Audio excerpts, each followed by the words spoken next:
आहार निद्रा भय मैथुनञ्च एतत् समाना पशुभिः नराणां ज्ञाने नराणाम अधिको विशेषो ज्ञाने नहीनाम पशुभिः समाना। अर्थात ज्ञान ही वो अलग चीज़, वो खास काबिलियत है जो मनुष्यों को पशुओं से अलग बनाती है। इस तथ्य को समझते ही आदिकाल से मनुष्य ने ज्ञान पाना चाहा है, हर रहस्य को खोलना चाहा है। ऋषि मुनियों ने ज्ञान अर्जित किया और फिर गुरुकुल में अपने शिष्यों को दिया। सदियां बीत गई पर ज्ञान अर्जित करने की प्रक्रिया खत्म नहीं हुई है। बस बदलाव ये है कि अब गुरुकुल नहीं, स्कूल होते हैं, जहां सुबह बच्चे पढ़ते हैं और शाम को घर वापस।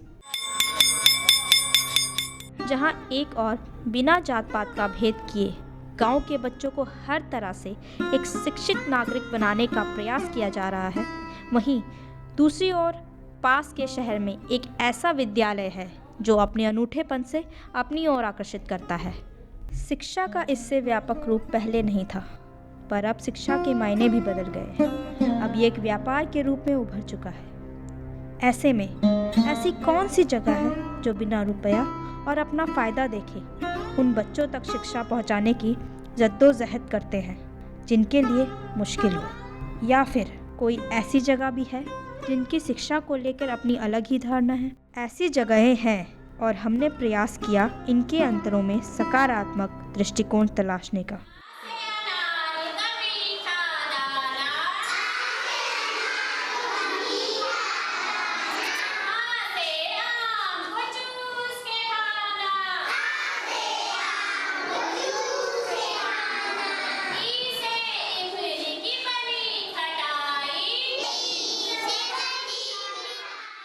पर्वतीय जन कल्याण समिति एक सामाजिक संस्था है। उसका उद्देश्य महिला और बाल विकास है जो हम क्षेत्र में करते हैं, और इसी के तहत हमारे तमाम कार्यक्रम भी हुए हैं। इससे पहले हमने काफ़ी परियोजनाएं की हैं और वर्तमान में हमारे दो काम जो मुख्य तौर से हैं, एक तो स्कूल है, ये जीवन जागृति निकेतन जहाँ पर आप हैं, और दूसरा हमारा लोक गंगा करके एक पत्रिका निकालते हैं।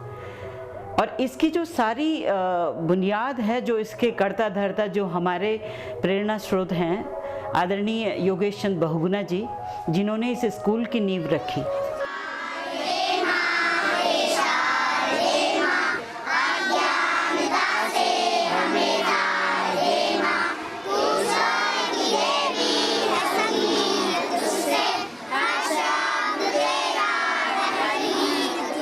गांव का एक तो माहौल देखेंगे आप तो बहुत ही पिछड़ा हुआ है, दूसरा विभिन्न मजदूर वर्ग के लोग यहाँ पर हैं। तो ये सब होने की वजह से बच्चों को तैयार करना, बच्चों को इस तरह का माहौल देना, ये पहली जिम्मेदारी उन्होंने महसूस की। यही सोचते हुए स्कूल की स्थापना की। उस समय यहाँ पर एक भी स्कूल नहीं था। तो अभी वर्तमान में हमारे पास 340 बच्चे हैं। बच्चों को किस तरह से एक अच्छी शिक्षा दी जाए ताकि वो एक पढ़ाई के साथ साथ एक अच्छा नागरिक बने, और इसके लिए हमने यहाँ पर, आपने देखा होगा कि योगा क्लासेस शुरू किया है। इसके साथ साथ हमने यहाँ पर म्यूज़िक और थिएटर को भी जोड़ा है बच्चों के साथ में। इसके साथ ही हमने कंप्यूटर एजुकेशन को जोड़ा है यहाँ पर। और इसके साथ साथ जो आपने भोजन का देखा अभी बाहर में बच्चे जिस तरीके से खा रहे थे, वो सब चीज़ों को हमने कि एक दूसरे से एक सहयोग, एक नाता, एक आत्मीयता बनी रहे, इन सब चीज़ों को एक भविष्य के एक बेहतर नागरिक के बनाने की दृष्टिकोण से हम लोग ये सब चला रहे हैं।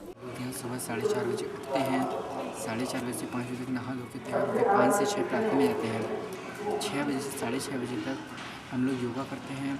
6:30 बजे से 7 बजे तक में संध्या और पूजा वगैरह कर करके उसके बाद 7 बजे से 7:30 बजे तक नाश्ता होता है।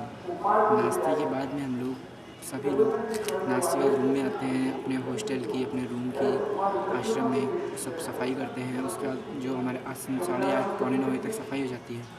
योगा करने से बच्चों को हम कुछ ऐसे योगा कराते हैं जिससे वो मतलब ध्यान केंद्रित करते हैं। स्वास्थ्य के लिए बहुत अच्छा है, और जो बच्चे अभी से इनको हेल्दी हैबिट डेवलप करने के लिए योगा बहुत कंपलसरी है। तो इसीलिए हमने क्लास 2 से अपने स्कूल में योगा कराना शुरू करा है।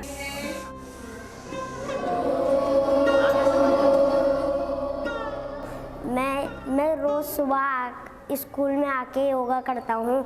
हमें योगा में आसन करता हूँ। सूर्य नमस्कार, जानुशीस आसन, बटरफ्लाई आसन, त्रिकोण आसन और गोमुख आसन। मुझे योगा करना बहुत अच्छा लगता है क्योंकि योगा से हम स्वस्थ रहते हैं। उसके बाद रूम में अपने कुछ पढ़ते हैं, सफाई करते हैं जिसको योग होता है, और फिर उसके बाद अपने टाइम बैठे रहते हैं कोई टाइम पास के लिए। फिर 10 बजे से सभी लोग 10 बजे से 12:30 बजे तक स्कूल होता है, 12:30 बजे से 1 बजे तक हमारा लंच करते हैं, और 1 बजे से फिर हमारी क्लासें हो जाती हैं। 1 बजे से शाम को 3:30 बजे तक क्लासों के बाद रूम में आते हैं। हमारे विद्यालय में 2 लाइब्रेरी हैं, एक तो ये है यहाँ पे, एक दूसरी छोटे बच्चों की है। उनमें बच्चे हम हर सैटरडे को बच्चों को वहाँ पे पीरियड वाइज ले जाते हैं, क्लास 4 to 8 तक। और उसमें जो है बच्चों को हिंदी स्टोरी की दी जाती है, इंग्लिश स्टोरी की बुक दी जाती है, हिंदी पोएम की, हिंदी इंग्लिश की, साइंस की भी बुक रखी हुई हमने, या हिस्ट्री से संबंधित रखी हुई। उससे बच्चे जो हैं बहुत कुछ सीख पाते हैं। हम तो सिर्फ किताबी ज्ञान दे सकते हैं, लेकिन पुस्तकालय में जो बच्चे बाहरी ज्ञान भी सीखते हैं।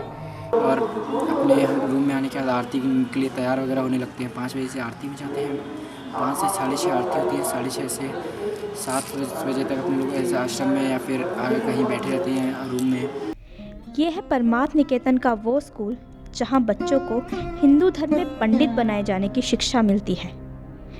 ये धार्मिक पुस्तकें संस्कृत व वेद शास्त्र में पारंगत किए जाते हैं।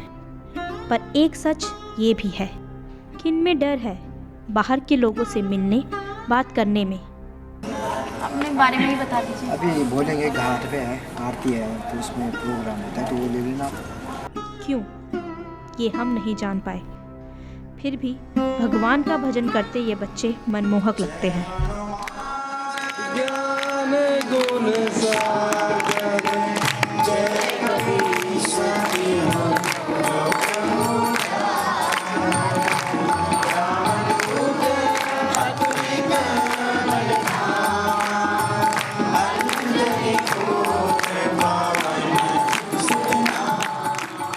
शिक्षा सबका अधिकार है, पर इस तरह शिक्षा को विभाजित करने से हर बच्चे को पूरी तरह से अधिकार नहीं मिलता, और कुछ जगह तो बच्चों का बचपन छिनता हुआ नजर आता है।